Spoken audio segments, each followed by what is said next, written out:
अब एक पॉइंट लिखिए, इंपॉर्टेंट पॉइंट्स अबाउट सुर्खी एंड सैंड। अगर आप मोर्टार बनाते वक्त सुर्खी या फिर सैंड इस्तेमाल करते हैं तो क्या डिफरेंस क्या आती है। तो आपको पता है जो सुर्खी है सैंड भी वही चीज है, मतलब फाइन एग्रीगेट, ठीक है, दोनों को हम फाइन एग्रीगेट के रूप में मोर्टार में यूज करते हैं। लेकिन मोटा मोटा जो बेसिक डिफरेंस है सुर्खी और सैंड के इस्तेमाल में, वो डिफरेंस क्या है मैं आपको पहले बता देता हूँ, फिर यहाँ पे लिखा हुआ है आप लिख लेना। पहला डिफरेंस तो ये हो जाता है कि सुर्खी जो है ये हाइड्रोवेलोसिटी प्रॉपर्टी जो है इसको इम्प्रूव करती है, और सैंड के कंपैरिजन में सुर्खी अगर आप मोर्टार में यूज करते हो ये काफी थोड़ा मोड़ा स्ट्रेंथ प्रोवाइड करता है, ठीक है।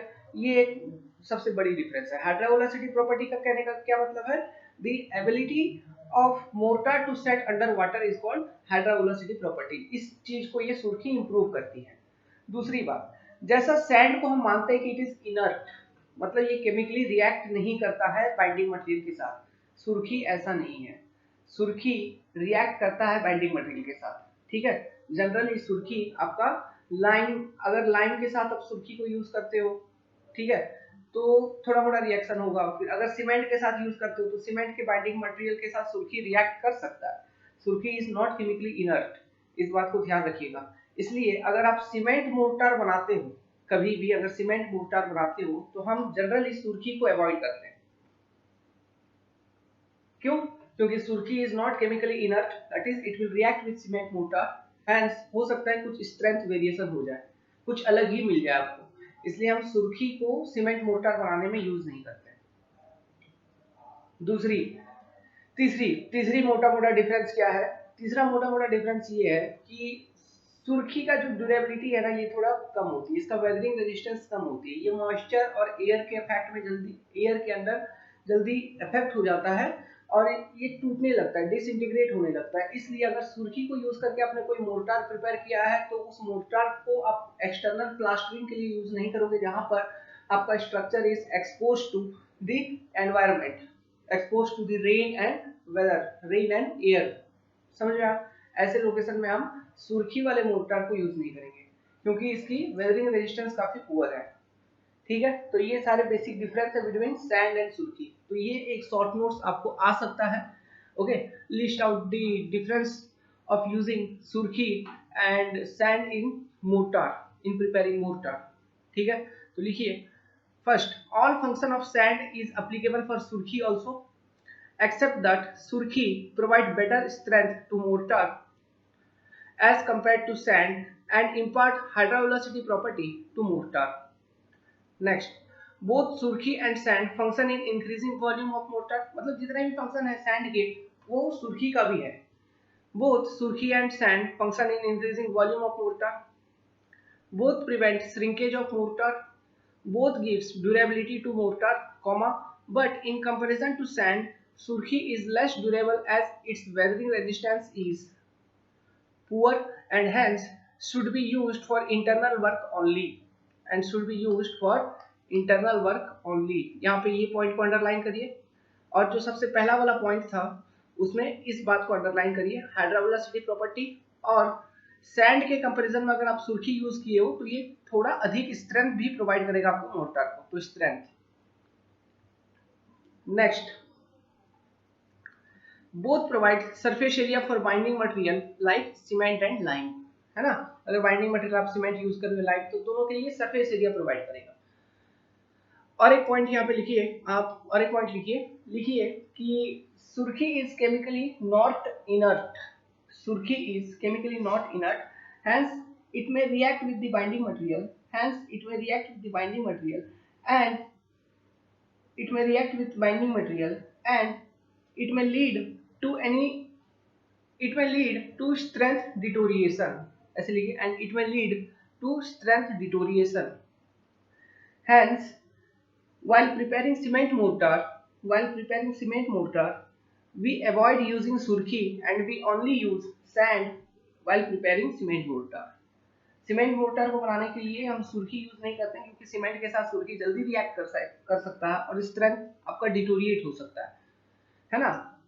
तो इसलिए हम सुर्खी को यूज नहीं करते बल्कि हम केवल सैंड को यूज करते हैं सीमेंट मोर्टार बनाते वक्त। ये एक इंपॉर्टेंट पॉइंट है, डिफरेंस है जो आपको जानना चाहिए। नाउ नेक्स्ट हेडिंग बनाइए, classification and type of mortar, ये एक इंपॉर्टेंट टॉपिक है। यहाँ से एक कन्वेंशनल क्वेश्चन आपको आ सकता है या फिर शॉर्ट नोट्स आ सकता है। तो इसमें मैं बहुत तरह के मोर्टार के बारे में डिस्कस करूंगा, बहुत सारे इंपॉर्टेंट पॉइंट्स बताऊंगा। तो सबसे पहली बात तो आपको ये जानना है कि मोर्टार को किस बेसिस पे क्लासिफिकेशन किया जाता है। तो नेचर ऑफ एप्लीकेशन, मतलब उसको कहाँ पे यूज करते हैं, ठीक है, इस बेसिस पे मोर्टार का क्लासिफिकेशन है। तो on basis of nature of application mortar का जो क्लासिफिकेशन है वो क्या है, ब्रिक लेइंग मोर्टार, मतलब मान लो ईंटे को जब आप ईंटे के ऊपर ईंटा रखते हो ना, तो बीच में आप मोर्टार डालते हो कि नहीं, है ना, बीच में मोर्टार डाला फिर ईंटा डाला, ठीक है। तो ये एक अलग तरह का मोर्टार हो गया, इसको कहते हैं ब्रिक लेइंग मोर्टार। दूसरा जो क्लासिफिकेशन है, दूसरा जो टाइप ऑफ मोर्टार है based on nature of application, it is finishing mortar. Finishing mortar जैसे कि आप प्लास्टरिंग वर्क के लिए मोर्टार यूज करते हैं, ठीक है, या फिर कोई डेकोरेटिव चीजें बनाने के लिए, आप ऑर्नामेंटल इफेक्ट्स प्रोवाइड करने के लिए, ओके, मतलब स्ट्रक्चर की खूबसूरती बढ़ाने के लिए आपको किसी तरह का प्लास्टरिंग करते हो, आप फिनिशिंग करते हो, तो उस पर्पज से मोर्टार यूज करते हो, तो वो एक अलग तरह का मोर्टार हो गया, ठीक है, वो एक अलग मोर्टार हो गया। तो based on nature of application the mortar are classified under two category, brick laying mortar, finishing mortar. लिखवा देंगे, सुनिए बातों को। Based on binding material use, कि आप किस तरह का बाइंडिंग मटेरियल यूज कर रहे हो मोर्टार में। तो based on this binding material use, आप हो सकता है लाइम को यूज करें मोर्टार के साथ, तो उसको कहेंगे लाइम मोर्टार। हो सकता है आप सुर्खी का इस्तेमाल कर रहे हो मोर्टार बनाने में, तो उसको कहेंगे सुर्खी मोर्टार। हो सकता है आप सीमेंट को यूज कर रहे हो मोर्टार बनाने में, तो उसको कहेंगे सीमेंट मोर्टार, ठीक है। हो सकता है आप देखो, कभी कभी क्या होता है, लाइम मोर्टार की स्ट्रेंथ उतना होती नहीं है, ठीक है, तो उसकी स्ट्रेंथ को इंप्रूव करने के लिए हम क्या करते हैं, कभी कभी लाइम मोर्टार के साथ सीमेंट को भी ऐड कर देते हैं, तो लाइम सीमेंट मोर्टार, इस तरह की स्पेशल मोर्टार को हम कभी कभी गॉज मोर्टार भी कहते हैं, गॉज, GAUGED, गॉज्ड मोर्टार, ठीक है। तो gauged mortar is what, it is nothing but basically lime cement mortar, ठीक है। फिर बेस्ड ऑन बाइंडिंग मटेरियल, अगर आपका gypsum as a binding material use किया है, तो based on binding material it is gypsum mortar, है ना, इस तरह से क्लासिफिकेशन है। डेंसिटी के ऊपर भी इसका क्लासिफिकेशन है, मतलब मान लो किसी मोर्टार की डेंसिटी ज्यादा है तो उसको कहेंगे heavy weight mortar, heavy mortar, और किसी की डेंसिटी कम है तो उसको कहेंगे लाइट वेट मोर्टार, ओके। ये बेसिकली डेंसिटी का जो लिमिटेशन देखा जाता है वो देखा जाता है 1500 मीटर क्यूब। अगर किसी मोर्टार का जो डेंसिटी है 1500 kg पर मीटर क्यूब से अधिक है तो उसको कहेंगे हैवी वेट मोर्टार, और उसकी डेंसिटी अगर कम है तो उसको कहेंगे लाइट वेट मोर्टार। तो लाइट वेट मोर्टार को बनाने के लिए हम देखो, आपका जो बाइंडिंग मटेरियल है वो सीमेंट या फिर फाइन एग्रीगेट ही है, वो तो चेंज नहीं, सीमेंट या फिर लाइम है वो तो चेंज नहीं हो सकता, उसका जो वेट है वो वैसा ही रहेगा। लेकिन आप फाइन एग्रीगेट जो यूज करोगे इसमें, वो लाइट वेटेड फाइन एग्रीगेट को यूज कर सकते हैं, है ना। तो लाइट वेटेड फाइन एग्रीगेट को अगर यूज करेंगे तो वो हमको क्या बनेगा, लाइट वेटेड मोर्टार। तो जनरली है ये देखा जाता है कि जो वॉल्केनो जब इरप्शन होती है, वॉल्केनो ज्वालामुखी जब फूटती है, तो उसके अंदर से, धरती के धरातल के अंदर से कुछ कुछ ऐसे ऐसे पत्थर निकलते हैं, ठीक है, जिसकी वेट जो होती है लाइट होती है, काफी हल्की होती है, ओके। अब उन पत्थर को यूज करके, जैसे कि सिंडर, ठीक है, सिंडर हो गया, या फिर और भी डिफरेंट सारे प्यूमिस, ओके, सिंडर हो गया, प्यूमिस हो गया, ये सारे डिफरेंट वॉल्केनो से इरप्ट हुए फाइन एग्रीगेट्स हैं। तो इनको ये लाइट वेट होते हैं क्योंकि ये पोरस होते हैं, हल्के होते हैं, लाइट वेट होते हैं, तो इसलिए इनको यूज करके लाइट वेट मोर्टार बनाया जा सकता है। या फिर लाइट वेट मोर्टार और भी अलग तरह से बनाया जा सकता है, जैसे कि हम यूज कर सकते हैं लकड़ी का चूरन, वुड डस्ट, है ना, इसको यूज करके लाइट वेट मोर्टार बनाया जा सकता है। हर एक मोर्टार का अपना अपना एप्लीकेशन, हम देखेंगे कि कहाँ पे किस तरह का मोर्टार का यूज है, इसको भी स्टडी करते चलेंगे, क्योंकि यूपीएससी में अगर कन्वेंशनल क्वेश्चन पूछेगा तो आपसे ये जरूर पूछेगा वो कि पहले तो मोर्टार बताओ, मोटा मोटा मोर्टार कितना है ये बताओ, फिर आप मोर्टार के बारे में 2 लाइन लिखोगे तो उसमें ये भी लिखना बहुत इंपॉर्टेंट होगा कि इस तरह के मोर्टार को कहाँ पर यूज किया जाता है। तो इस बात को भी हम स्टडी करेंगे, हम देखेंगे, ठीक है। और इसके अतिरिक्त एक फोर्थ क्लासिफिकेशन है जो यहाँ पे दिख रहा होगा, special purpose classification. Special purpose classification मतलब कुछ special mortar for specific work हम बनाते हैं, जैसे कि फायर रेजिस्टेंस मोर्टार, है ना, फायर रेजिस्टेंस मोर्टार हो गया, या फिर लाइट वेट मोर्टार हो गया, पैकिंग मोर्टार हो गया, साउंड एब्जॉर्बिंग मोर्टार हो गया, फिर एक्सरे सील्डिंग मोर्टार हो गया, केमिकल रेजिस्टेंस मोर्टार हो गया। तो कुछ स्पेशल पर्पस मोर्टार भी हम बनाते हैं, तो उसके बारे में भी हम देखेंगे, ठीक है। तो मैं अब सबसे पहले डिफरेंट क्लासिफिकेशन के अंदर कितने टाइप ऑफ मोर्टार है बेसिकली उनके नाम लिख देता हूं, फिर हम one by one each mortar के बारे में स्टडी करेंगे, उसके बारे में लिखेंगे। तो based on nature of application आपका जो मोर्टार है वो दो तरह का हो सकता है, जैसे कि हमने पहले बताया आपको ब्रिकलिंग मोर्टार एंड फिनिशिंग मोर्टार। तो हेडिंग बनाइए ब्रिकलिंग मोर्टार। तो ब्रिकलिंग मोर्टार आप देख पा रहे हो, मान लो कि ब्रिकलिंग मोर्टार आप कहाँ पे यूज करते हो, स्टोन मैसनरी या फिर ब्रिक मैसनरी कंस्ट्रक्शन जब हम करते हैं, यहाँ पे देख पा रहे हैं फोटो में, तो ये जो मोर्टार यूज की गई है इसको आप ब्रिकलिंग मोर्टार इसे हम कहते हैं। ठीक है, अभी इस मोर्टार का जो कंपोजिशन है, कंपोजिशन कहने का मतलब हम 1:3 लेंगे या 1:4 लेंगे, 1:6 लेंगे, इसे कहते हैं कंपोजिशन। इस मोर्टार की जो कंपोजिशन है ये फिक्स नहीं है, it must be decided depending on the working condition, okay, type of construction and type of binding material that we are using. इन सब पे डिपेंड करके हम इसका प्रोपोर्शन को फिक्स करेंगे।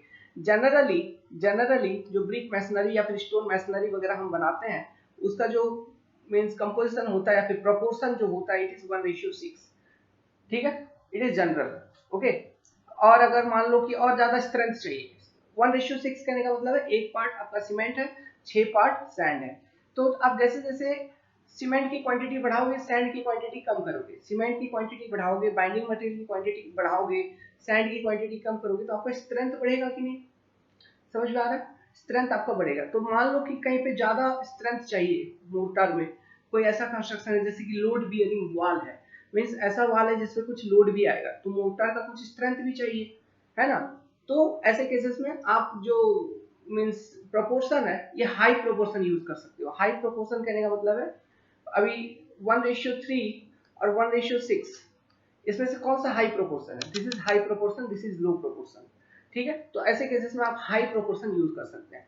तो देखो हाई प्रोपोर्शन यूज करेंगे तो आपका हाई स्ट्रेंथ मोर्टार बनेगा। तो हाई स्ट्रेंथ मोर्टार के साथ एक प्रॉब्लम है। अब ये प्रॉब्लम क्या है? हाई स्ट्रेंथ मोर्टार में सीमेंट आपका ज्यादा है कि नहीं? सैंड कम है, सीमेंट ज्यादा है। तो सैंड कम है, सीमेंट ज्यादा है, तो सीमेंट अगर ज्यादा यूज करें तो ज्यादा पानी आपको डालना होगा हाइड्रेशन के लिए, क्यूरिंग के लिए, क्यूरिंग वगैरह करने के लिए, मतलब उसकी जो रिक्वायरमेंट है, श्रिंकेज रिक्वायरमेंट, इसको फुलफिल करने के लिए ज्यादा पानी आपको डालोगे। ज्यादा पानी डालोगे तो ज्यादा इवोपरेशन भी होगी ना, तो श्रिंकेज होने का चांसेस हाई स्ट्रेंथ मोर्टार वगैरह में ज्यादा होता है।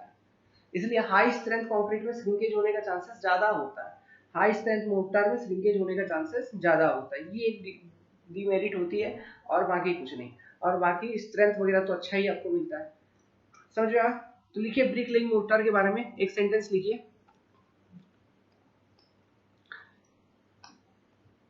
तो लिखिए this mortar is used for brick and stone masonry work, brick and stone masonry work. Next point, the proportion of mortar is decided on the basis of working condition and type of construction depending upon type of binding material used. कहने का मतलब है अगर आप line mortar use करोगे, है ना, आपको मतलब टाइप ऑफ बाइंडिंग मटेरियल अगर लाइन यूज करनी है तो कंपोजिशन कुछ अलग हो जाएगी। अगर आपको cement as a binding material use करना है तो कंपोजिशन कुछ अलग हो जाएगी।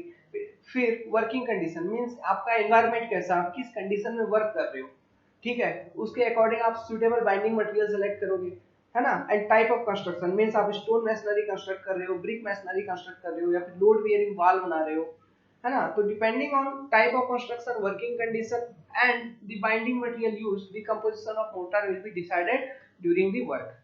ठीक है, तो इस मोर्टार को हम ब्रिक लाइन मोर्टार कहते हैं। नेक्स्ट जो मोर्टार है on the basis of on nature of application, it is finishing mortar, that is आप यहाँ पे फोटो देख रहे हैं, प्लास्टरिंग वर्क या फिर पॉइंटिंग वर्क वगैरह अगर हम करते हैं तो जो मोर्टार हम यूज करते हैं उसको हम कहते हैं फिनिशिंग मोर्टार। या फिर कोई स्पेशल इफेक्ट अगर आपको स्ट्रक्चर में प्रोवाइड करनी है, फॉर एग्जांपल कोई आपने कोई फोटो बनाया, कोई मूर्ति बनाना या फिर कोई फोटो बनाना है शिव पार्वती का या फिर गणेश जी का, तो उसको मोर्टार को यूज करके आप उस तरह का स्पेशल इफेक्ट प्रोवाइड करते हो to increase the appearance of the structure, है ना। तो ऐसे केसेस में हम फिनिशिंग मोर्टार का यूज करते हैं। तो उस तरह का जो मोर्टार जो वहाँ पे यूज होता है उसको हम क्या कहते हैं? Finishing mortar. अब ये जो प्लास्टरिंग या फिर पॉइंटिंग वर्क के लिए या फिर फिनिशिंग मोर्टार हम यूज करते हैं, इसकी जो प्रोपोर्शन रहती है वो सीमेंट मोर्टार अगर आप यूज करो इट इज जनरली 1:1 या फिर 1:2 के रेंज में ही रहता है, या फिर वही लाइम मोर्टार अगर हम यूज करते हैं इट इज बेसिकली 1:2। इनके बारे में लिखवाएंगे कि किस तरह का मोर्टार किस प्रोपोर्शन में किस तरह के वर्क के लिए सुटेबल है, ये लिखवाएंगे, कंफ्यूज होने की जरूरत नहीं है, ठीक है। तो कहने का मतलब है कि जो फिनिशिंग मोर्टार होगा इसका जो स्ट्रेंथ होगा वो जनरली हाई होती है, अधिक होती है as compare to brick laying mortar. ये चीज ध्यान रखना। जो फिनिशिंग मोर्टार है, प्लस आपका फिनिशिंग मोर्टार का वर्केबिलिटी काफी अच्छा होना चाहिए, मतलब उसको यूज करके आप स्मूथली काम कर पाओ, वो इंपॉर्टेंट बात है। तो इसकी मोबिलिटी काफी अच्छी होनी चाहिए। आप फिनिशिंग मोर्टार को आप अपीयरेंस को इंप्रूव करने के लिए अप्लाई कर रहे हो तो इसका बहुत बहुत सारा प्रॉपर्टी अच्छा होना चाहिए, जैसे कि वाटर रिटेंशन कैपेसिटी अच्छा होना चाहिए। फिर फिनिशिंग मोर्टार जैसे कि प्लास्टरिंग के लिए आप यूज करोगे तो ये एटमॉस्फेयर के एक्सपोजर में है तो एटमॉस्फेरिक रेजिस्टेंस इसकी अच्छी होनी चाहिए। एटमॉस्फेरिक एक्शंस जो भी आ सकता है जैसे कि रेन या फिर आपका एयर, इन सब चीजों को अच्छे से वो रेजिस्ट कर पाए, है ना, या फिर एसिड अटैक वगैरह, इन सब चीजों को वो अच्छे से रेजिस्ट कर पाए। तो ये सारे कुछ कुछ खासियत होनी चाहिए आपके फिनिशिंग मोर्टार में, ठीक है। तो लिखिए इसके बारे में। तो लिखिए finishing mortar is used for pointing and plastering work, for pointing and plastering work. It is also used for architectural effect of building to give aesthetic appearance. The mortar used for ornamental finishing should have great strength, mobility, and resistance against atmospheric action like rain, wind, etc. Okay, so लिखिए इसको copy पे, और आप copy को बारंबार revise करो, बारंबार पढ़ो ताकि चीजें आपको याद रहें। मैक्सिमम जितना है थ्योरी समझने वाली बात है, आप जब तक समझोगे नहीं थ्योरी को तब तक आप लिख नहीं पाओगे।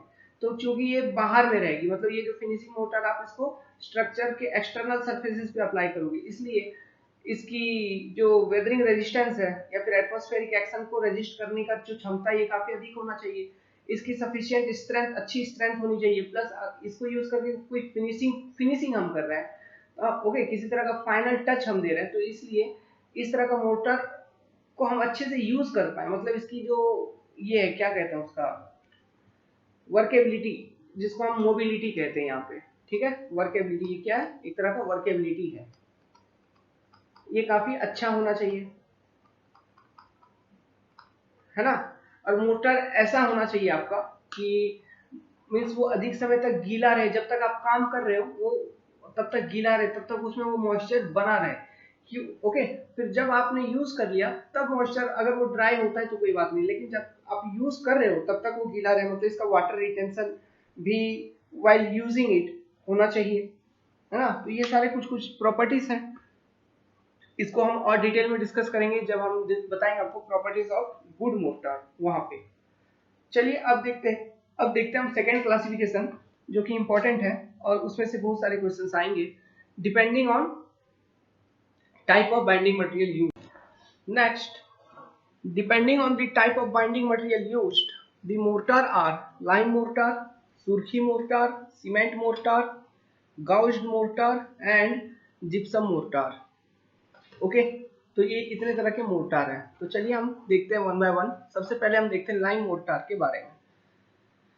तो लाइम मोर्टार यहाँ पे साफ है कि बाइंडिंग मटेरियल जो यूज होगा, बाइंडिंग मटेरियल, ध्यान से सुनना, अच्छे से सुनना, बहुत सारे क्वेश्चंस इन सब टॉपिक से आएंगे, प्लस आप अच्छे से सुनोगे, जो वर्ड हम बताएंगे उसको वो माइंड में रहेगा, तो कन्वेंशनल क्वेश्चन अगर आ गया तो अपने वर्ड में लिख सकते हो चीजें, ठीक है। तो हरदम मददगार होगी। ध्यान से सुनिएगा, जो भी चीज मैं बताऊंगा सब कुछ इंपॉर्टेंट होगी, कुछ भी ऐसा नहीं है जो इंपॉर्टेंट नहीं होगी।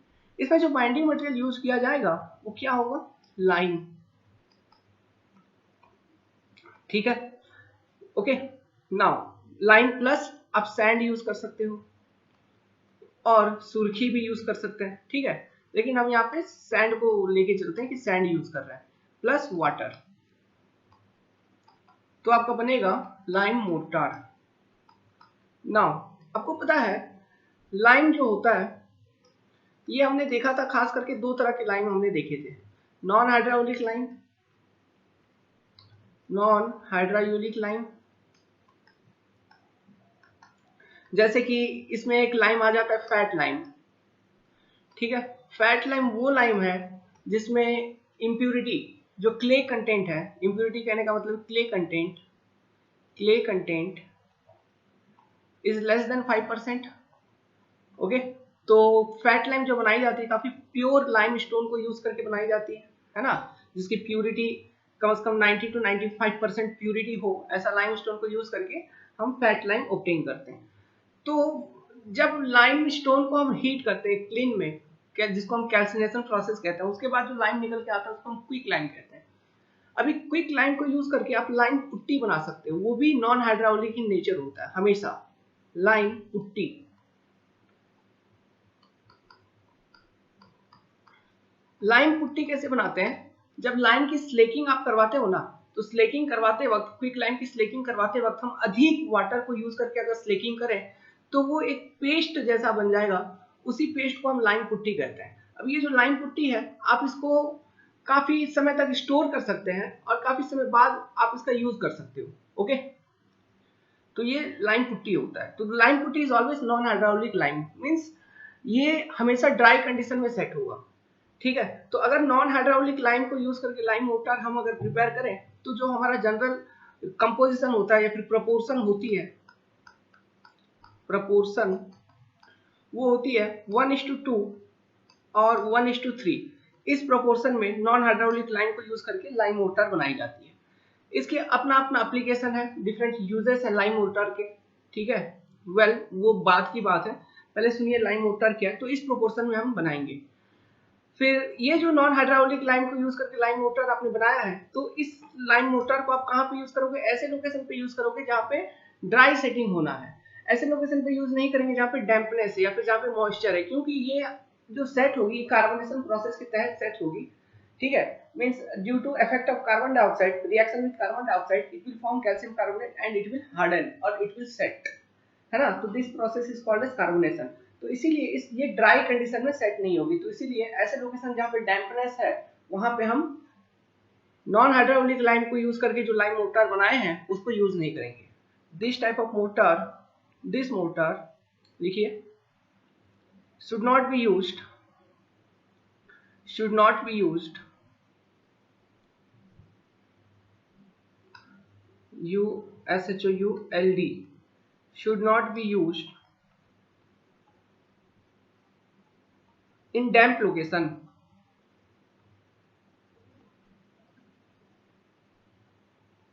ओके, नाउ नेक्स्ट, और एक तरह का लाइम होता है हाइड्रोलिक लाइम। ओके, ऐसा लाइम जो कि वाटर में सेट हो पाए। हाइड्रोलिक लाइम में बेसिकली क्या होता है? बेसिकली इसमें क्ले कंटेंट अधिक होती है, clay content is more, clay content is more. Hydraulic lime ये वाटर के अंदर सेट क्यों होता है? वो इसलिए क्योंकि जो आपका सीमेंट है, सीमेंट में क्या है, आपका डिफरेंट बाउगी कंपाउंड होता है जिसका हाइड्रेशन होने के कारण उसमें हार्ड सेटिंग एंड हार्डनेस आती है। तो उसी तरह का बाउगी कंपाउंड लाइम में भी प्रेजेंट होती है, खास करके C2S की मात्रा अधिक होती है इसमें, ठीक है। तो ये भी एक तरह का सीमेंट जैसा ही है। ओके, तो हाइड्रोलिक लाइम को यूज करके अगर लाइम मोर्टार हम बनाते हैं तो जो आपका प्रोपोर्शन होगा इट विल बी जनरली 1:2, ठीक है। इस प्रोपोर्शन में हम बनाएंगे। प्लस हाइड्रोलिक लाइम को यूज करके अगर लाइम मोर्टार बनाते हो then it can be used, it can be used at damp location।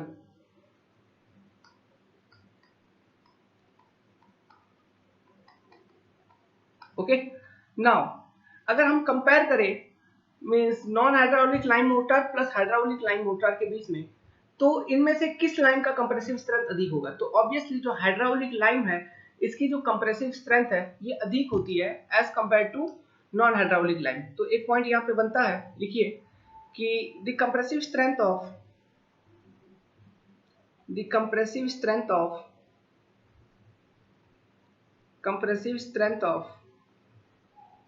non-hydraulic lime mortar, non-hydraulic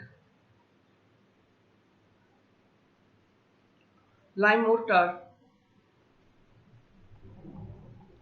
is more than is more than, sorry, is less than hydraulic lime mortar.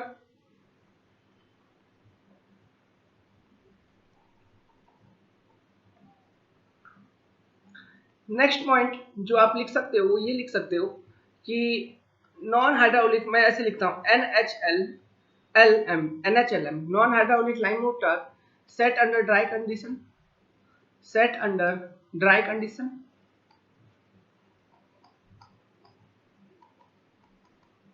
but hydraulic lime motor set under wet condition.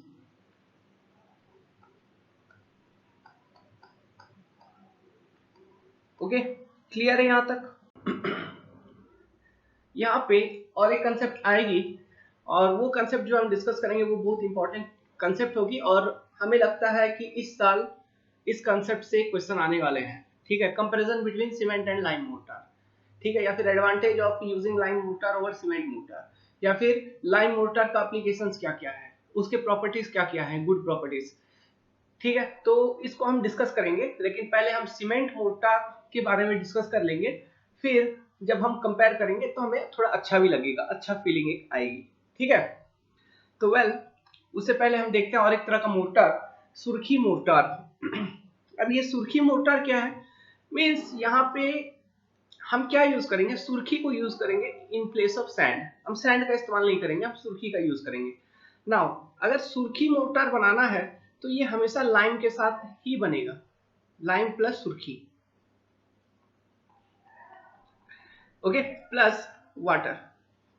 Okay, इसका reason क्या है, क्योंकि जो सुर्खी है ना, it is not chemically inert, मतलब ये केमिकली इनर्ट नहीं है, कहने का मतलब ये रिएक्ट करता है। तो सीमेंट के जो बाइंडिंग मटेरियल्स होंगे उसके साथ सुर्खी रिएक्ट कर सकता है। ठीक है, इसलिए सीमेंट मोटर बनाते वक्त हम कभी भी सुर्खी का यूज नहीं करेंगे। या फिर सिंडर भी होता है, वो भी केमिकली इनर्ट नहीं होता, ये भी एक तरह का फाइन एग्रीगेट है, तो इसको भी हम यूज नहीं करेंगे सुर्खी को, सॉरी, सीमेंट मोटर बनाते वक्त। ठीक है, ओके, तो सीमेंट सुर्खी मोटर जब भी बनेगी वो किसके साथ बनेगी, लाइम के साथ बनेगी।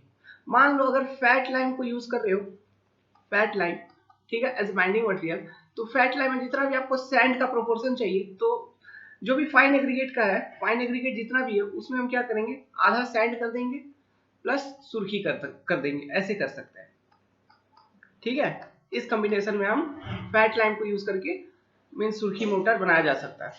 ओके, अभी देखिए सुर्खी मोटर को बहुत जगह पे यूज किया जाता है, बहुत तरह के वर्क में यूज किया जाता है। सुर्खी चीपली अवेलेबल है, सस्ते रूप में अवेलेबल हो जाती है, क्योंकि सुर्खी किस चीज की बनी होती है, अधिक जला हुआ ईटा या फिर अधिक जला हुआ मट्टी को पाउडर करके आप सुर्खी बनाते हो, है ना, तो it is cheaply available. Now it is used for ordinary work के लिए इसका इस्तेमाल किया जाता है। ध्यान रखिएगा, मीन्स ऑर्डिनरी वर्क जैसे कि फाउंडेशन में आप इसका यूज कर सकते हो, फाउंडेशन में, या फिर आप इसका यूज कर सकते हो सुपर स्ट्रक्चर में। ठीक है, सुपर स्ट्रक्चर मैसनरी में यूज कर सकते हैं, लेकिन हम इसका यूज कभी भी प्लास्टरिंग के लिए नहीं करेंगे। Not used for plastering, not used for external plastering, external surface plastering, external surface plastering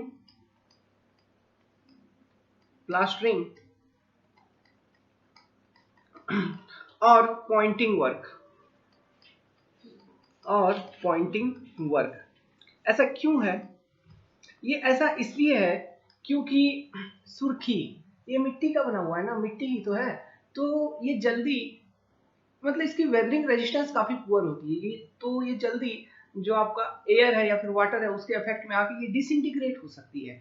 तो मोर्टार में अगर इस चीज को यूज करके बनाओगे तो मोर्टार आपका टूट सकता है, झड़ सकता है ना, उसकी स्ट्रेंथ कम होगी, मीन्स अगर अगर वो डिसइंटीग्रेट हो जाएगी तो उसकी स्ट्रेंथ ऑब्वियसली कम हो जाएगी। लेकिन हाँ, अगर सुर्खी को यूज करके हम मोर्टार बना रहे तो उसका जो स्ट्रेंथ है एज कम्पेयर टू सैंड वो थोड़ा अधिक ही मिलता है, ये बात तो है। प्लस हाइड्रोविलोसिटी प्रॉपर्टी ये ऐड करती है, मतलब कि पानी के अंदर अच्छे से सेट हो पाएगी। ठीक है, ये एक एडवांटेज है। तो लिखिए, it adds hydra velocity property to mortar. It add hydra velocity property to mortar. CD property to mortar. ठीक है. As compared to sand,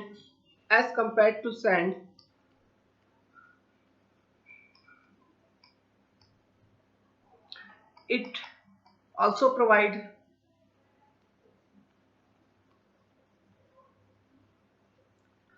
some strength to mortar. ये पॉइंट आप लिख सकते हो. राइटिंग स्किल बहुत इंपॉर्टेंट है, आप समझ के चीजों को लिखना, क्योंकि मान लो शॉर्ट नोट्स आ गया, 3-4 तरह का मोर्टार दे दिया और उनके बारे में कुछ लिखना है, तो कैसे लिखोगे. ठीक है, तो ये सारे पॉइंट्स जो हम आपको लिखवा रहे हैं, या फिर यहाँ पे जो हमने लिखवाया प्लस इधर जो ऊपर लिखा हुआ है, इन्हीं सब चीजों को लिख के पॉइंट बाय पॉइंट आप एक शॉर्ट नोट्स बनाओगे. तो किसी भी चीज का थ्योरी अगर लिखना है तो उस थ्योरी को पहले क्वेश्चन में क्या पूछा है उस चीज को समझिए. अगर किसी तरह का यूज या फिर कोई नाम शॉर्ट, कोई जैसे कि अभी लाइम मोटर पूछ लिया, मान लो लाइम मोटर के ऊपर लिखना है, तो लाइम मोटर है क्या, कैसे बनाई जाती है, इसके बारे में लिखोगे. फिर क्या लिखोगे, उसका एप्लीकेशंस क्या है, उसका प्रॉपर्टीज क्या है, तब जाके आपका थ्योरी कंप्लीट होगी. एप्लीकेशन, किसी भी चीज की एप्लीकेशन बहुत इंपॉर्टेंट है. यूपीएससी का एग्जाम देने जा रहे हो तो जो भी चीजें आप स्टडी कर रहे हो उसका एप्लीकेशन बहुत इंपॉर्टेंट है. तो जैसे कि सुर्खी मोर्टार, इसके बारे में हम देख रहे हैं, तो ये ऑर्डिनरी वर्क के लिए यूज किया जा सकता है इन फाउंडेशन और सुपर स्ट्रक्चर, बट इसको एक्सटर्नल सरफेस प्लास्टरिंग के लिए यूज नहीं किया जा सकता because it's weathering resistance is very poor. ये एयर एंड वाटर के इफेक्ट में आके डिसइंटीग्रेट हो सकता है ना. Hence the durability of structure will decrease ultimately. लेकिन फिर भी अगर हम देखें, सुर्खी का एक एडवांटेज है कि ये हाइड्रा वेलोसिटी प्रॉपर्टी ऐड करता है मोर्टार में, मतलब जिस कारण से आपका जो मोर्टार है वो अंडर वाटर सेट हो पाए. और as compare to sand it also provide some strength to mortar, मतलब सैंड के कंपैरिजन में इसका स्ट्रेंथ थोड़ा ज्यादा होता है. ठीक है. फिर आप और एक पॉइंट क्या ऐड कर सकते हैं इस पे, कि आप ये ऐड कर सकते हो कि सुर्खी इज नॉट केमिकली इनर्ट. सुर्खी is generally not chemically inert,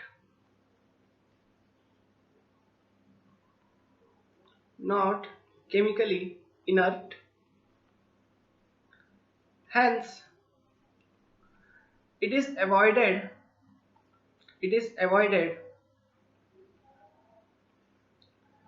to make cement mortar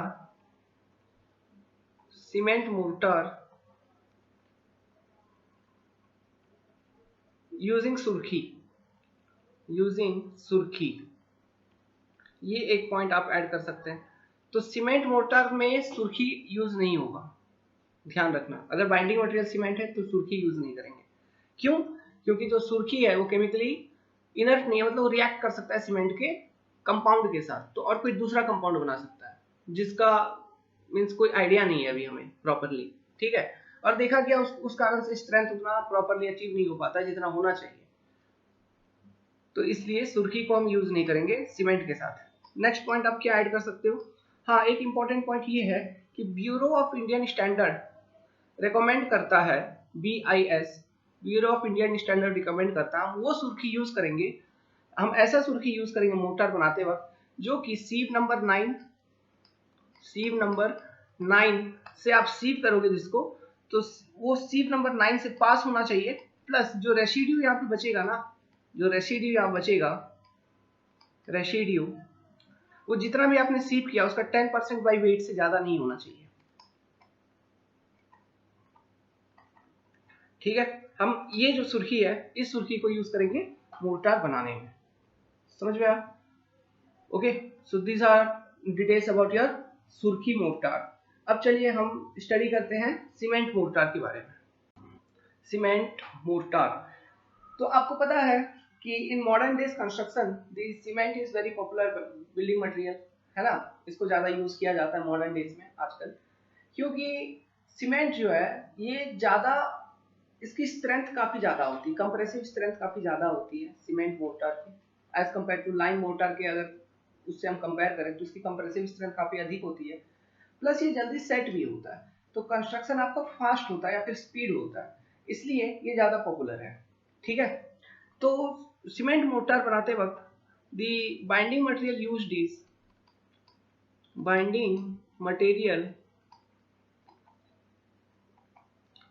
is cement, और आप कह सकते हो Portland cement,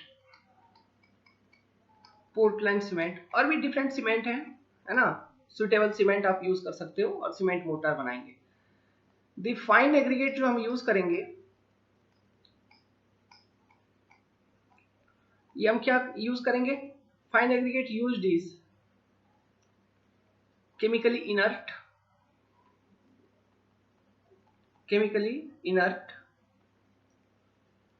such as sand।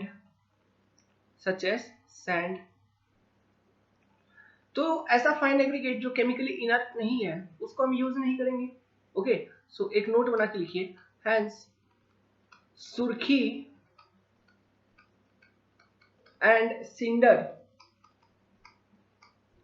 Are generally not used for preparing cement mortar,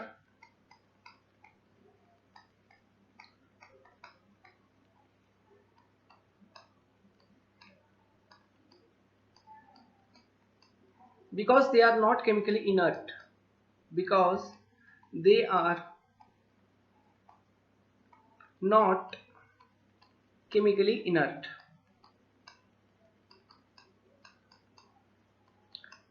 ये सुर्खी क्या है इसके बारे में तो जानते हो, बर्न्ट क्ले या फिर जले हुए ईटे को फाइन करके पाउडर फॉर्म में कन्वर्ट करके जो फाइन एग्रीगेट मिलता है हमें, जो कि BIS bureau of Indian standard के अकॉर्डिंग सील नंबर 9 से पास करे और जो रेसिड्यू बचे वो 10% से अधिक ना हो, तो ऐसा फाइन एग्रीगेट सुर्खी का हम यूज करेंगे।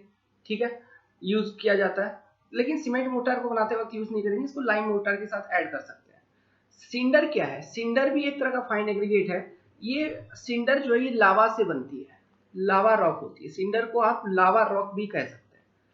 लावा रॉक क्या है, जब मैग्मा धरती के अंदर से बाहर निकलती है, जब ज्वालामुखी फूटती है तो उसके अंदर से छोटे छोटे पत्थर निकलते हैं। ठीक है, वो इग्नियस नेचर के होते हैं, इग्नियस रॉक।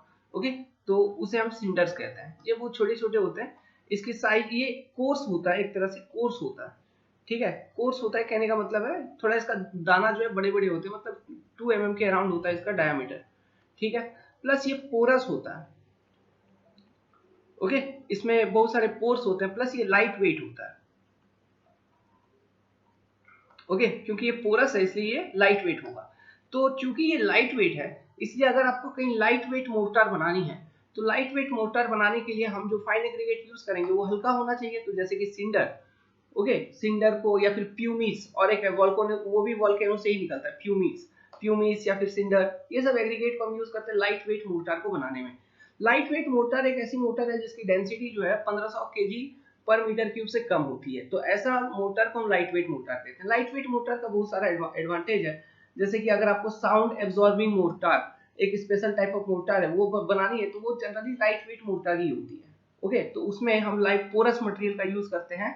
ओके, जिस कारण से साउंड एब्जॉर्ब करता है। साउंड मींस मान लो किसी रूम में अगर लाइट वेट मोर्टार को यूज करके कंस्ट्रक्शन की गई है, तो आप उस रूम में चिल्ला रहे हो, चीख रहे हो, तो वॉल के उस बगल आपका उतना वॉइस जाएगा नहीं, क्योंकि आपका चूंकि पोरोसिटी ज्यादा होने के कारण, मतलब जो मोर्टार है उसमें पोरस ज्यादा होने के कारण वो जो साउंड है, ठीक है, वो उसके पोर्स से टकरा रहा है, कभी रिटर्न हो जा रहा है, मतलब एक एंड से दूसरे एंड क्रॉस नहीं कर पा रहा है ना, उसी में फंस के रह जा रहा है उनके पोर्स में।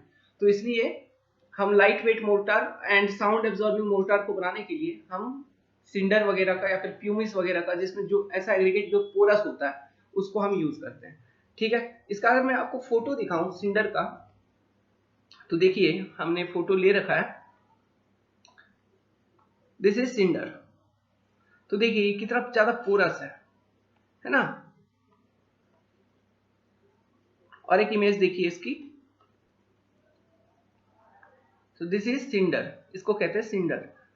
ये वॉल्केनो से निकलती है, ओके, काफी पोरस होती है एंड लाइट वेट। नाउ जो सीमेंट मोर्टार है, अभी इसका मोर्टार मतलब किसी एक प्रोपोर्शन में होगा, मतलब सीमेंट प्लस फाइन एग्रीगेट आप एक किसी प्रोपोर्शन में लोगे, तो जो इसकी प्रोपोर्शन है, okay, range of proportion of cement mortar widely used in construction, range of proportion of cement mortar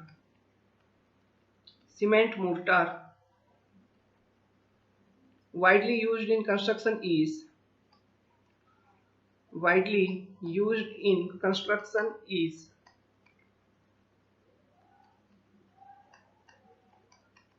1:2 से लेके 1:6, ठीक है, इस रेंज में हम सीमेंट मोर्टार जनरली यूज करते हैं।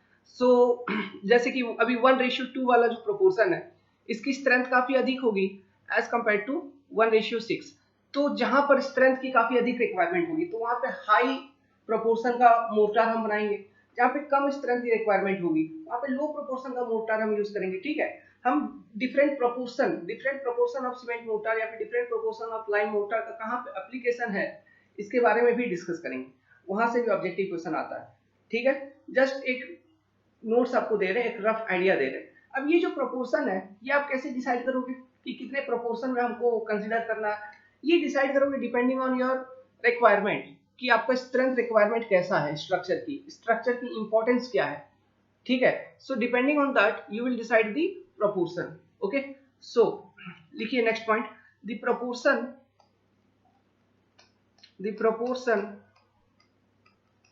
of cement mortar is decided based on importance of work, based on strength requirement,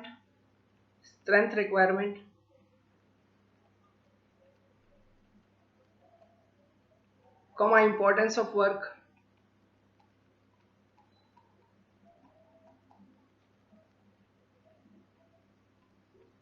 comma durability of structure etc.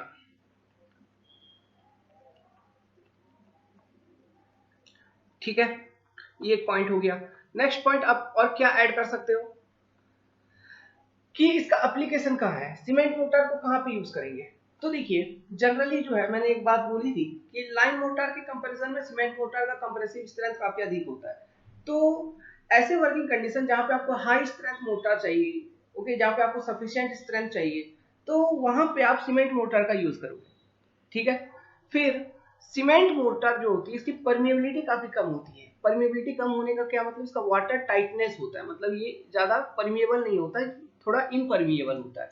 तो इसलिए अगर मीन्स कहीं पे वाटर टाइटनेस अगर हमको चाहिए, स्ट्रक्चर में कहीं पे वाटर टाइटनेस चाहिए, ठीक है, तो हम वहां पे सीमेंट मोटर वगैरह का इस्तेमाल कर सकते हैं, है ना। जैसे कि अंडरग्राउंड कंस्ट्रक्शन करने में सीमेंट मोटर का यूज करेंगे, या फिर वाटर सैचुरेटेड सॉइल में किसी तरह से कंस्ट्रक्शन कर रहे हो तो वहां पे आप सीमेंट मोटर को यूज करोगे, ठीक है। सीमेंट मोटर का वाटर रेजिस्टिंग प्रॉपर्टी एंड जो आपका स्ट्रेंथ है ये काफी अच्छा होता है। तो लिखिए, और बेस्ड ऑन दिस इसकी एप्लीकेशंस भी है। तो लिखिए, cement mortar is used, the cement motor is used where a mortar of high strength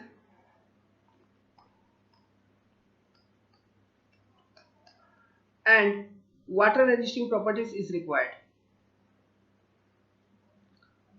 and water resisting property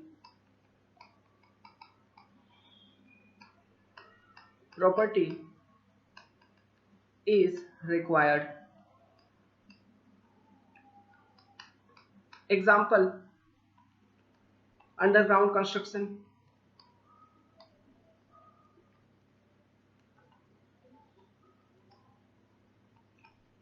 underwater construction,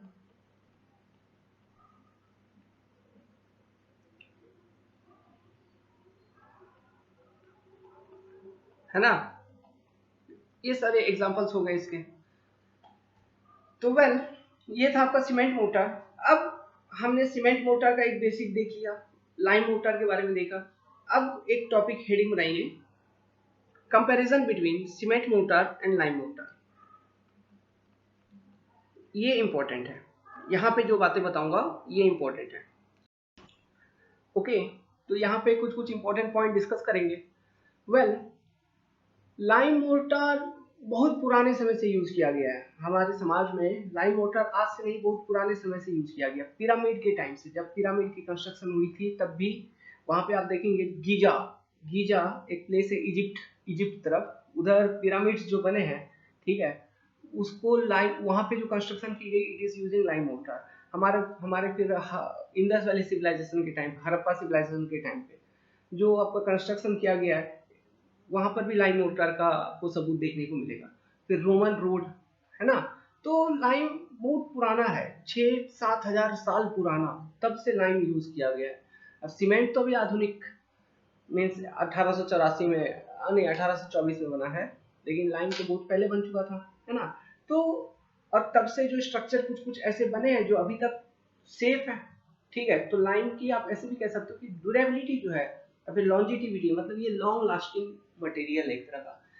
इसमें बहुत सारे ऐसे खूबियां हैं लाइम में, आज तक रिसर्च किया जा रहा है ना। वो शोध करते हैं ना, आप कभी कभी सुनते हो वैज्ञानिक रिसर्च करते रहते हैं कि क्यों पुराने काल का स्ट्रक्चर अभी तक सेफ है, पुराने मंदिर अभी तक सेफ क्यों है, ठीक है। ऐसा क्या बाइंडिंग मटेरियल, वो लाइम ही है और कुछ नहीं, वो लाइम ही है, लेकिन उसको एक प्रॉपर वे में यूज किया गया है। और लाइम की कुछ कुछ इंपॉर्टेंट प्रॉपर्टीज हैं जो जो कि मीन्स उसको ड्यूरेबिलिटी प्रोवाइड करता है ना। सो इसके ऊपर हम देखते हैं।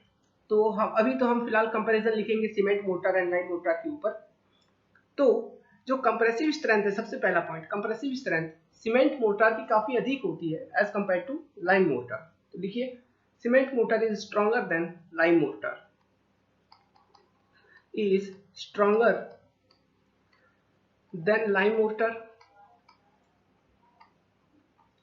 Okay. Second, lime mortar provides better resistance against rain, better resistance against rain,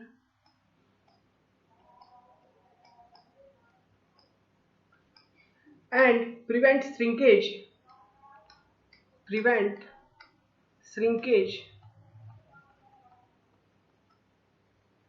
better than cement mortar, better than lime mortar का जो श्रिंकेज है वो कम होता है as compare to cement mortar. ये इंपॉर्टेंट पॉइंट है, इसको ध्यान रखिएगा। Next, lime mortar is free from cracks, is free from crack and provide, ये lime mortar is free from crack क्यों? क्योंकि due to self healing capacity of lime और self healing property of lime, ठीक है। इन सब के बारे में और डिटेल में मैं एक वीडियो अलग से बनाऊंगा और डिस्कस करूंगा। फिलहाल कंपैरिजन की पॉइंट्स लिखिए और वहां पे और अच्छे से मैं समझाऊंगा, एक वीडियो बनाऊंगा, एक क्वेश्चन मैं आपको दूंगा अभी। Okay, lime mortar is free from cracks and provides better workability than cement mortar and provides better workability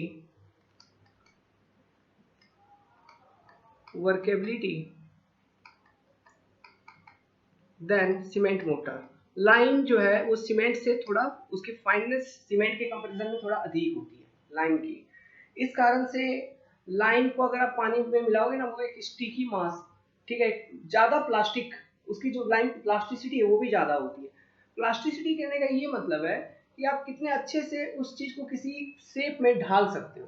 तो लाइम को अच्छे से इजीली, लाइम के साथ इजीली हम काम कर सकते हैं, उसकी प्लास्टिसिटी ज्यादा है। लाइम की वाटर रिटेंटिविटी भी अधिक है। वाटर रिटेंटिविटी किसी की अधिक होने का मतलब क्या है? ये मतलब है कि मान लो मैसनरी वर्क में आपने मैसनरी जैसे कि दीवार वगैरह बना रहे हो, वॉल वगैरह बना रहे हो, तो वहाँ पे किसी लाइम को यूज करके प्लास्टर किया, तो लाइम की वाटर रिटेंटिविटी अधिक है। कहने का मतलब लाइम में जो भी मॉइस्चर है ना, वो आपके वॉल में जो मैसनरी यूनिट है मतलब ईंटे, उसके अंदर नहीं समाएगी। मतलब लाइम में जो मॉइस्चर है वो लाइम में ही रहेगी, वो ईंटे में जाने नहीं देगी। तो अगर, और आपको पता है जो वाटर है ये सबसे बड़ा दुश्मन होता है आपका ब्रिक्स का या फिर स्टोन्स का, क्योंकि इनको ये डिसइंटीग्रेट करता है, डैमेज कर देता है, डैम्पनेस आ जाती है स्ट्रक्चर में, है ना। तो इसलिए चूंकि लाइम की वाटर इंटेंसिटी अधिक है, प्लस लाइम जो अधिक पोरस होता है, ठीक है। लाइम मोर्टार जब हम बनाते हैं इसकी पोरोसिटी काफी अच्छी होती है, इसकी परमिएबिलिटी काफी अच्छी होती है। Lime mortar is more flexible than cement mortar. Flexibility कहने का मतलब है ये डिफॉर्म कर पाता है, ये सॉफ्ट है इसलिए ये फ्लेक्सिबल है, इसकी पोरोसिटी अधिक है इसलिए दब जाता है, फ्लेक्सिबल हो जाता है। तो जब भी इस पे लोड लगेगा, तो देखो एक कोई भी वॉल बना रहे हो, एक कंसेप्ट और सुनिए, कोई भी दीवार बना रहे हैं, कोई भी वॉल बना रहे हैं, तो वहां पे बेसिकली हमारा जो, हम यही मानेंगे जो वीक चीज है, ठीक है, लोड के अंदर, under the application of load, उस दीवार में जो सबसे वीक एलिमेंट होगा वही पहले फेल होना चाहिए। तो मान लो एक वाल आपने बनाया लाइम मोर्टार को कंस्ट्रक्ट करके, और एक वाल बनाया आपने सीमेंट मोर्टार को यूज करके, ठीक है। ओके, तो अब लाइम मोर्टार के केस में जो लाइम मोर्टार है ये कमजोर है, it is weaker than your ईटा। लेकिन सीमेंट मोर्टार के केस में cement mortar is stronger than ईटा। तो बताओ लोड जब अप्लाइड होगा, सेम लोड, तो एट फेलियर सबसे पहले लाइम मोर्टार में कौन फेल करेगा और सीमेंट मोर्टार के कंस्ट्रक्शन में कौन फेल करेगा? तो ऑब्वियसली लाइम मोर्टार के केस में लाइम मोर्टार जो है वो फेल होंगे। लेकिन सीमेंट मोर्टार के केस में सीमेंट चूंकि स्ट्रॉन्ग है, ठीक है, सो और cement is more brittle than lime, ठीक है, ये पॉइंट भी एक है, cement is more brittle than lime, okay, और सीमेंट स्ट्रॉन्ग है, इसलिए सीमेंट मोर्टार पहले फेल नहीं होगा, ब्रिक्स आपके फेल हो जाएंगे। और एक चीज है, ब्रिक्स को रिप्लेस करना ज्यादा इकोनॉमिकल नहीं है, लेकिन अगर मोर्टार फेल हो गया तो आप मोर्टार को रिप्लेस भी कर सकते हो, क्योंकि आपके पास ईटा, आपको सबूत, मतलब ईटा एकदम सेफली, जो भी ब्रिक है वो सेफली उस मोर्टार से ऑब्टेन हो जाएगा, सॉरी उस कंस्ट्रक्शन, उस मैसनरी से ऑब्टेन हो जाएगा। और मोर्टार ही तो रिप्लेस करना, आप रिप्लेस कर सकते हो इकोनॉमिकली, तो ज्यादा खर्चा नहीं बैठेगा। लेकिन ईटा टूट गया तो ईटा आपको फिर से नया लगाना होगा, तो इकोनॉमिकल नहीं होगा। समझ में आ रहा है? ये एक प्रॉपर्टी है। तो वेल, ये सब चीजें हम और एक वीडियो में प्रॉपर डिटेल में एक्सप्लेन करेंगे। अभी यहाँ पे लिखिए, तो लाइम मोर्टार की वर्केबिलिटी सीमेंट मोर्टार से काफी अधिक होती है। Okay, now it is free from crack, क्योंकि इसका सेल्फ फिलिंग कैपेसिटी होता है, मतलब छोटे छोटे क्रैक अगर बन गए तो लाइम क्या होता है, वाटर में सॉल्युबल होता है। तो मान लो क्रैक हो गया, फिर बरसात हुआ, तो बरसात के साथ, बरसात के पानी के साथ लाइम जो है, फ्री लाइम फ्लो कर जाएगा उस क्रैक में, और वहां पे पानी इवापोरेट कर जाएगा, और वहां पे फ्री लाइम जो डिपोजिट हो जाएगा, एयर की जब सर्कुलेशन होगी कार्बन डाइऑक्साइड के इफेक्ट में, वो क्या होगा, कार्बोनेशन होगा, वो सेट होकर कैल्शियम कार्बोनेट बन जाएगा, जो कि हार्ड हो जाएगी, वो क्रैक फील हो जाएगी। It is called self filling capacity, ये ऑटोमेटिकली होता है, ठीक है। तो इसलिए lime is free from crack, इसलिए हम कहते हैं। Okay, now volume change property like swelling and shrinkage is less in lime mortar. Volume change property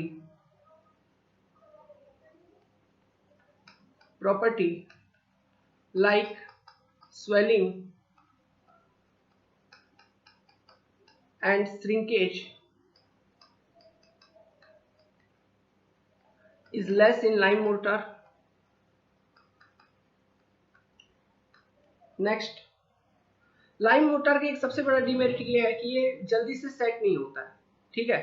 non hydraulic lime अगर यूज करके आप लाइम मोर्टार बना रहे हो तो वो जल्दी से सेट नहीं होगा, उसका सेटिंग बहुत स्लोली होता है एज कंपेयर टू ओपीसी या फिर cement mortar.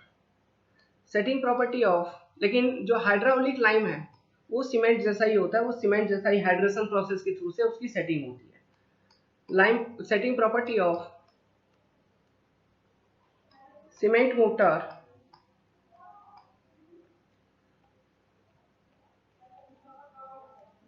is better than lime mortar. Okay, so well, ये सारे जो पॉइंट्स हमने लिखवाया कंपैरिजन में, इनको अच्छे से लिखिए, टाइम टू टाइम प्रैक्टिस करिए। इनमें से काफी ऑब्जेक्टिव क्वेश्चन आते हैं from the difference between lime motor and cement motor, ठीक है। अगर मान लो शॉर्ट नोट्स लिखने को आ गया तो डिफरेंट टाइप्स ऑफ मोटर के ऊपर, तो आप लाइम मोटर लिखना, पहले सीमेंट मोटर लिखना, फिर जाके इन दोनों के बीच में ये जो कंपैरिजन हमने लिखवाया है cement mortar and lime mortar के बीच में कंपैरिजन, इस पॉइंट को पहले लिखना, फिर आप सुर्खी मोटर या फिर और डिफरेंट मोटर जो बताएंगे उसके बारे में लिखना। ठीक है, अब नेक्स्ट मोटर लिखिए गाउज्ड मोटर। वेल, लिखने से पहले एक क्वेश्चन मैं आपको यहाँ पे देता हूँ।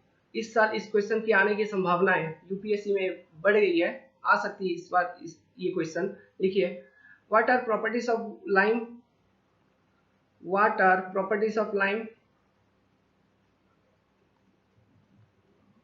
properties of lime and state its application।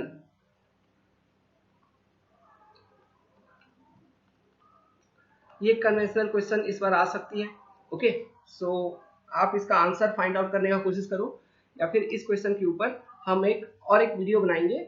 ये आपका जब मोटर खत्म हो जाएगा, मोटर वाले चैप्टर को अपलोड करने के बाद मैं और एक वीडियो बनाऊंगा इसी क्वेश्चन के ऊपर अलग से।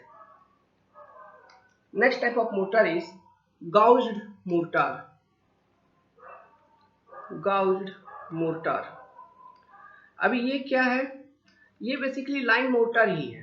ठीक है, gouged mortar is nothing but it is one type of lime mortar। लेकिन अभी हमने देखा लाइम मोटर का जो कंप्रेसिव स्ट्रेंथ है ये काफी कम होती है, तो लाइम मोटर की स्ट्रेंथ को इंप्रूव करने के लिए अगर उसमें हम सीमेंट मिला दें तो जो लाइम सीमेंट सैंड की जो मोटर बनेगी उसको हम गाउज्ड मोटर कहते हैं।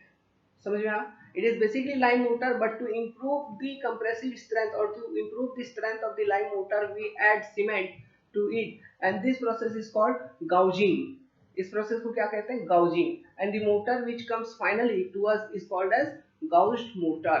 gouged mortar की जो property है, ठीक है, जो lime mortar की property है, जो cement mortar की property है, दोनों को मिला दो तो गाउज्ड मोटर की प्रॉपर्टी बनेगी। तो गाउज्ड मोटर की प्रॉपर्टी अच्छी होती है ना, इसकी वाटर रिटेंशन अच्छी होती है, इसकी वर्केबिलिटी अच्छी होती है, इसकी प्लास्टिसिटी अच्छी होती है, क्योंकि इसमें लाइम और सीमेंट दोनों है, इसकी सेटिंग भी अच्छी होगी। समझ में आ रहा है? तो गाउज्ड मोटर की जो प्रॉपर्टी है ये सीमेंट मोटर के कंपैरिजन में काफी बढ़ जाएगी। ठीक है, इसको इंपॉर्टेंट प्लेसेस पे हम यूज करते हैं।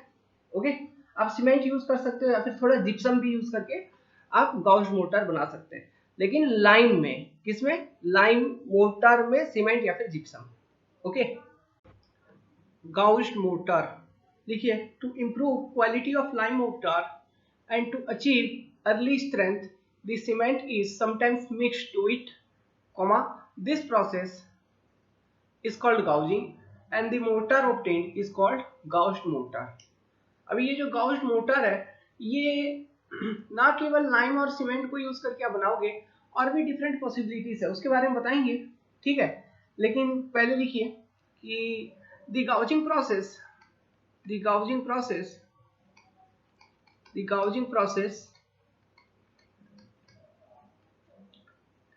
makes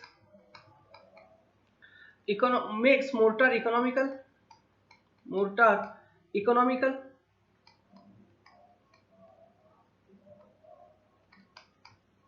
dense, durable, strong and durable।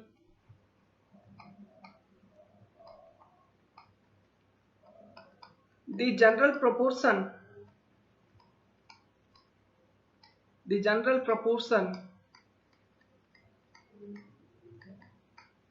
of lime to cement is सब इंपॉर्टेंट है, एग्जाम में क्वेश्चंस आएंगे आपको लिखने को। सो प्रॉपरली नोट्स बनाइए और प्रॉपरली उसको टाइम टू टाइम रिवाइज करिए, बाय हार्ट करिए। It is important. Okay, it is important to improve your writing skill in theory writing in case of building material like subject। The general proportion of lime to cement is means 1:6 to 1:8। इस ratio में gauging किया जाता है। ठीक है, और इसके बाद क्या होगा? एग्रीगेट होगा। Okay, fine aggregate. लेकिन ये लाइम और सीमेंट की इस प्रोपोर्शन में गाउजिंग किया जाता है। ओके, तो ये जो गाउज मोर्टर है इसका अदर नेम्स भी है। Other name of gauged mortar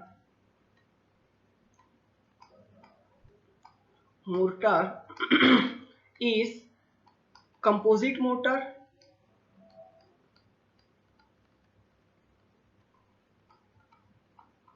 और आप डायरेक्टली ऐसे कह सकते हो lime cement mortar, lime cement mortar.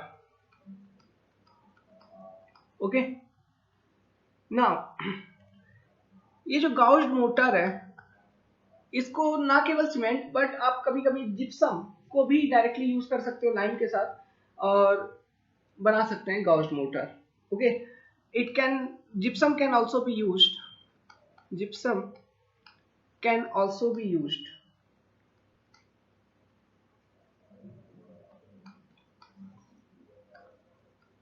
also be used, okay, with cement, with cement।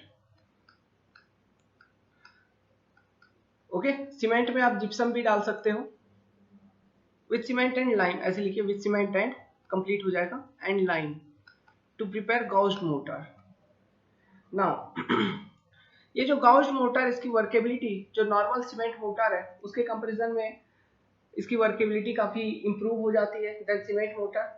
और लेकिन इसका स्ट्रेंथ सीमेंट मोर्टार से थोड़ा कम हो जाता है, क्योंकि लाइम का कंप्रेसिव स्ट्रेंथ सीमेंट मोर्टार के कंपैरिजन में थोड़ा कम होती है, लाइम मोर्टार की compressive strength.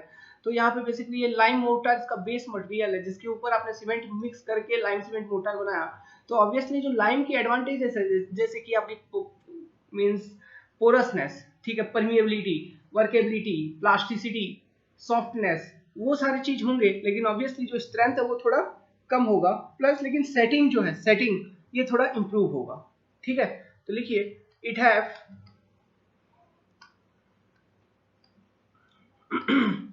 it have good workability, good workability,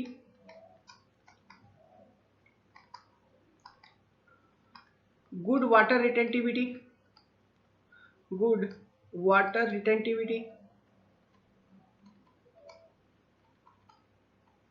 अभी ये वाटर रिटेंटिविटी क्या है, इसको जरा समझो। वाटर रिटेंटिविटी का मतलब क्या है? आपने कभी कभी देखा है, मान लो कि जो नॉर्मल ब्रिक है, ठीक है, कंस्ट्रक्शन हम जब भी करते हैं ना, जब भी हम कंस्ट्रक्शन करते हैं तो हम क्या करते हैं, मैसनरी कंस्ट्रक्शन मतलब ब्रिक वॉल वगैरह जब भी आप बनाते हो तो उस क्या करते हो, मैसनरी बनाने से पहले जो ब्रिक्स है उसको पहले वाटर में हम डुबो देते हैं। क्यों वाटर में क्यों डुबो देते हैं ब्रिक वॉल को, सॉरी ब्रिक्स को मैसनरी में यूज करने से पहले?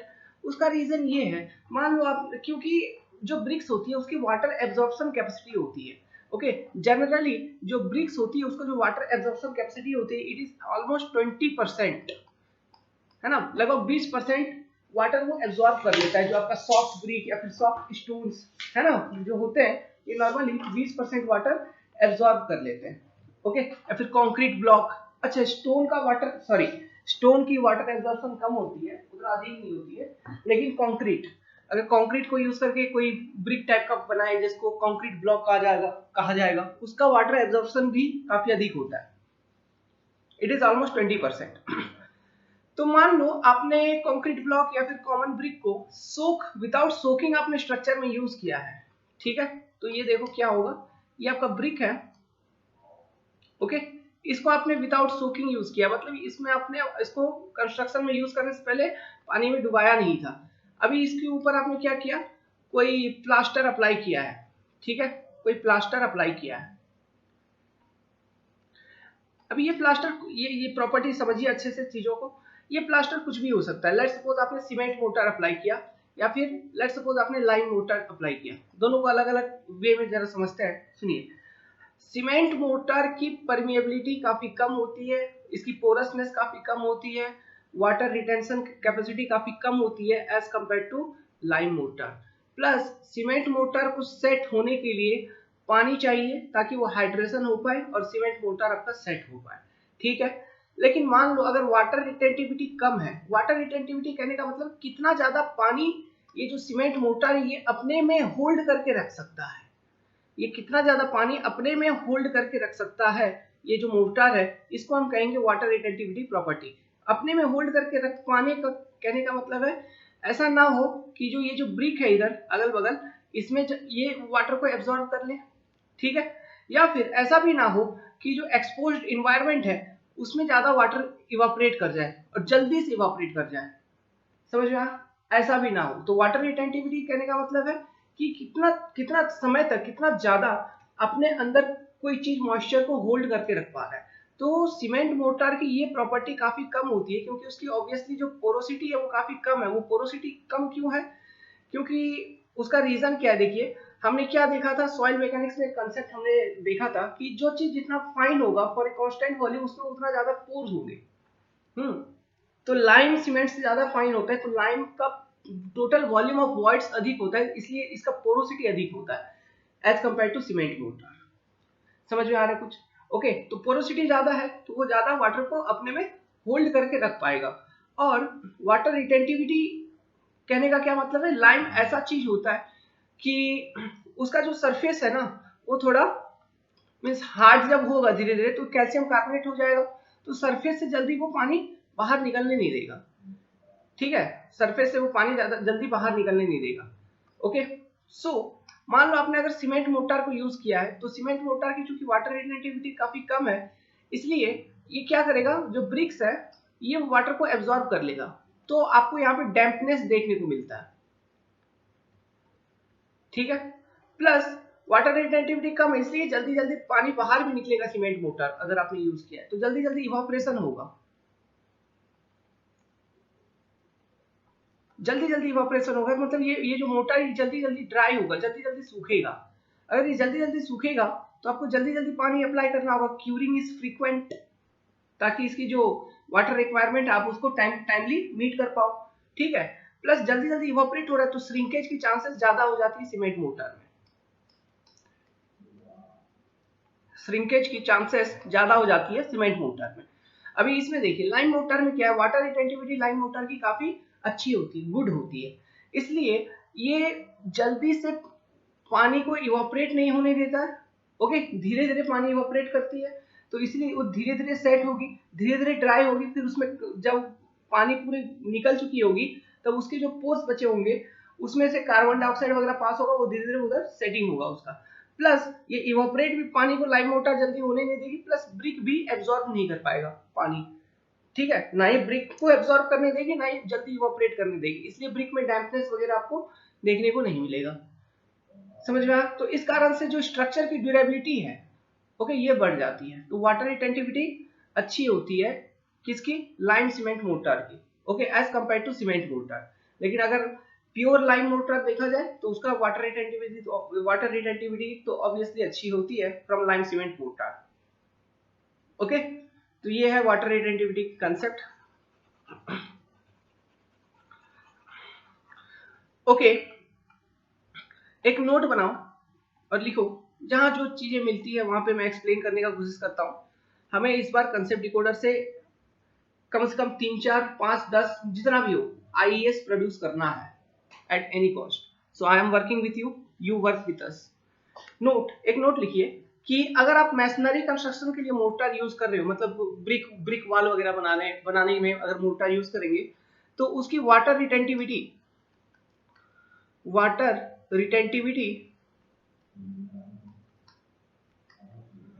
For masonry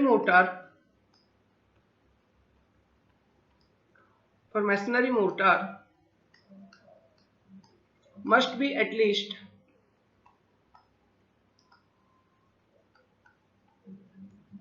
70%। कम से कम वो 70% पानी अपने में होल्ड करके रख पाए लंबे समय तक। ओके, ये कैपेबिलिटी, ये कैपेसिटी होनी चाहिए मोर्टार की, क्योंकि अगर जल्दी जल्दी सूखेगा तो ज्यादा पानी आपको अप्लाई करना होगा। श्रिंकेज की प्रॉब्लम, मतलब श्रिंकेज की जो प्रॉब्लम है वो, श्रिंकेज होने की जो चांसेस है वो बढ़ जाएगी। प्लस आपका पानी अगर कहीं तो लॉस हो रहा है, रिटेंटिविटी का मतलब पानी लॉस हो रहा है, हो सकता है वो ब्रिक एब्जॉर्ब कर रहा है या फिर इवापोरेट हो रहा है। तो ब्रिक अगर एब्जॉर्ब करेगा तो ब्रिक डिसइंटीग्रेट हो सकता है, टूट सकता है due to effect of water, है ना। तो स्ट्रक्चर की ड्यूरेबिलिटी आपकी कम होगी। समझ में आ रहा है कुछ? Okay, next. हाँ, तो इसकी गुड वाटर रिटेंटिविटी होती है, प्लस ऐसे लिखिए but this mortar has less strength than cement mortar than cement mortar. Okay, next इसका एप्लीकेशन आप कहाँ पे कर सकते हो?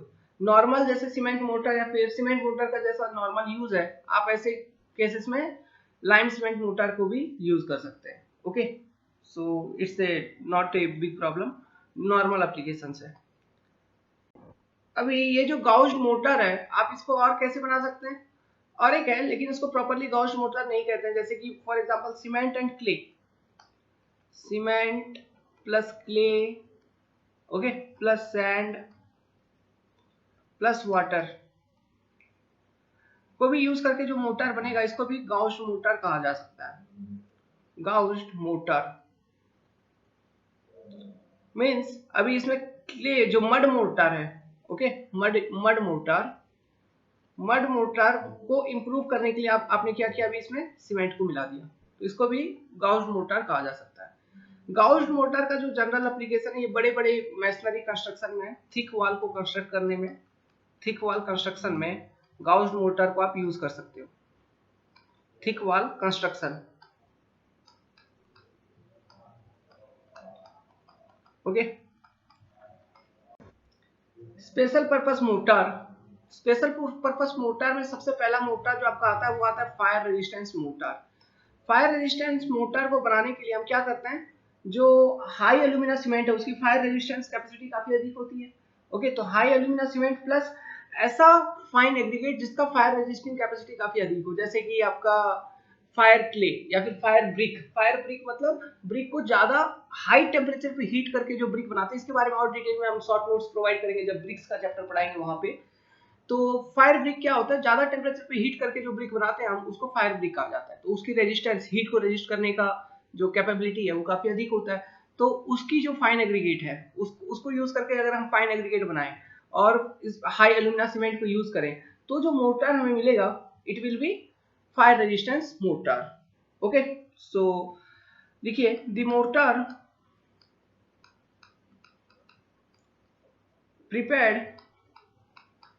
prepared by adding aluminous cement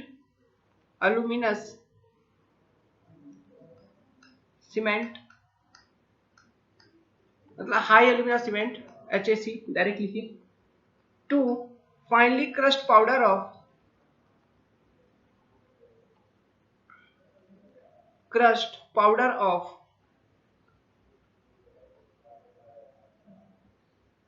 fire bricks, finely crushed powder of fire bricks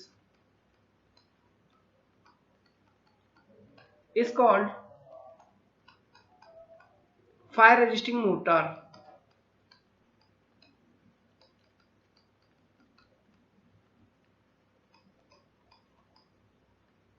इसकी जो प्रोपोर्शन होगी, जनरल प्रोपोर्शन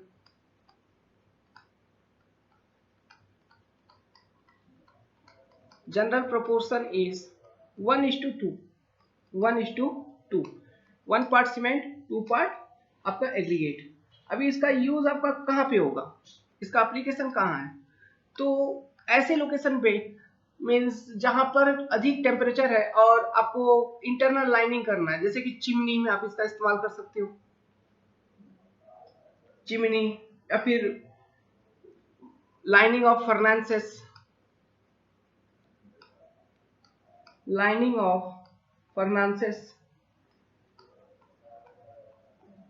या फिर फायर प्लेसेस, ओवन एक्सेट्रा।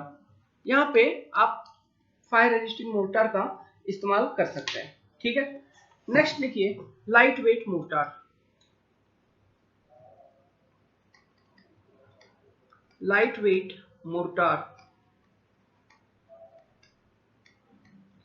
अभी ये क्या है? अभी देखो लाइट वेट मोटर मतलब, देखो हमने पहले भी बता रखा था आपको कि जो आपका फाइन एग्रीगेट है या फिर कोर्स एग्रीगेट, सॉरी जो फाइन एग्रीगेट है जो आप यूज करोगे, ये जितना हल्का यूज करोगे आपका मोटर उतना हल्का होगा, क्योंकि जो बाइंडिंग मटेरियल है वो तो आप चेंज नहीं कर सकते, वो तो सीमेंट या फिर लाइम यूज करोगे। लेकिन फाइन एग्रीगेट की हम वेट चेंज कर सकते हैं, हम हल्का फाइन एग्रीगेट यूज करके हल्का लाइट वेट मोटर बना सकते हैं। ओके, तो लाइट वेट मोटर की जो डेंसिटी होती है light weight motor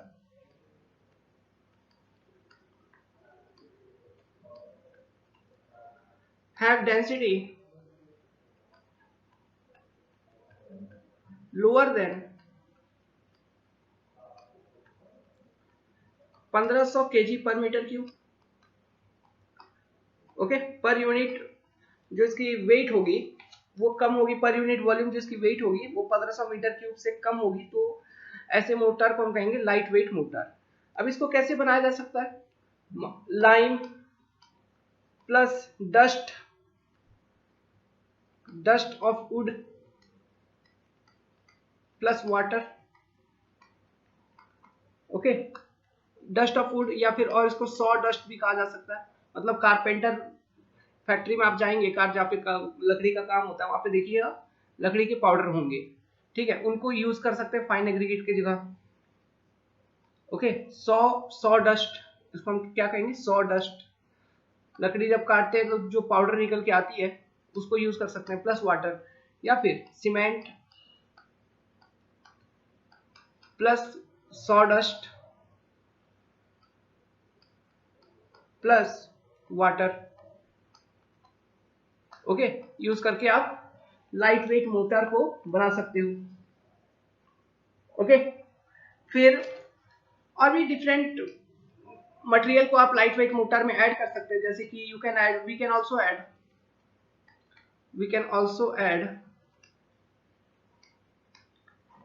means what you can add? Jute fibres, asbestos fiber, etc. Okay, now means इसको हम कहां पे यूज कर सकते हैं? This mortar can be used for soundproof construction and heat-proof construction. For soundproof and heat-proof construction.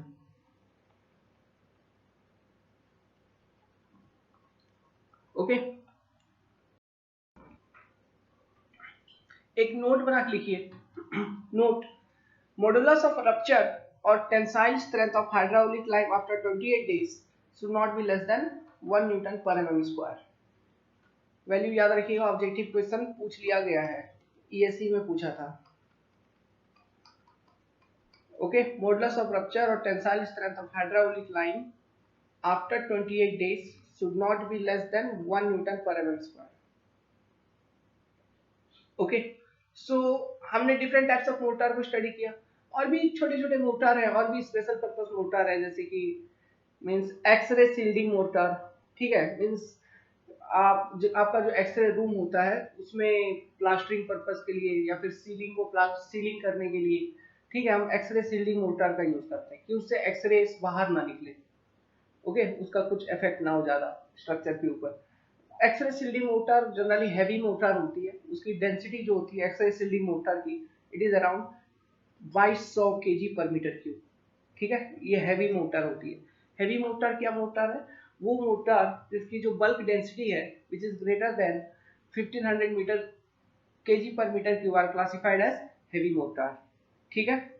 So with this we have completed the concept of type of mortar. इतना sufficient है, इतने में से ही क्वेश्चन आएगा, और आ गया एक क्वेश्चन तो आप इतना सारा मोटर के बारे में लिख देना, बस आपको नंबर प्रॉपर्ली मिल जाएगा। हाँ, mention cement motor, lime motor जरूर मेंशन करना है, प्लस वो जो मैंने उनके बीच में डिफरेंस पॉइंट आउट किए वो जरूर मेंशन करने हैं। स्पेशल पर्पस मोटर में fire proof motor, light weight motor, है ना, इनको जरूर मेंशन करना है।